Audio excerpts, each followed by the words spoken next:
இத்திருக்கோயில் திருவள்ளூர் மாவட்டம் 4 கிலோமீட்டர் தொலைவில் அமைந்துள்ளது.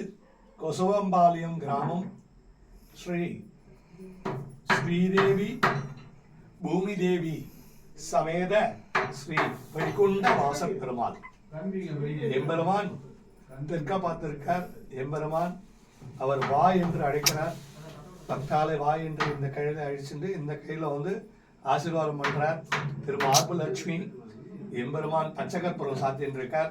விஸ்வாச வருடம் மார்கழி மாதம் வைகுண்ட ஏகாதசி சொர்க்கவாசல் திறந்து நமக்கெல்லாம் காட்சியளிக்கிறார். எம்பெருமான் வனமாலே கதேஷாங்கே சிங்கே சக்கினந்தகே ஸ்ரீமான் நாராயணோ விஷ்ணோர் வாசுதேவோ அபிரட்சது ஸ்ரீயக்காந்தாய கல்யாணதே நிதேத்தினம் ஸ்ரீவேங்கட நிவாசாய ஸ்ரீனிவாசாய மங்களம். எம்பெருமான் மாதிரி பச்சைக்கற்பம் சாத்திண்டு எம்பெருமான் மார்பலட்சுமி எம்பெருமானுடைய ஆசீர்வாதம். எம்பெருமானுக்கு எல்லாம் தீபாராதனை எடுத்துங்கோ. எல்லாரும் நல்லா சேவிங்கோ.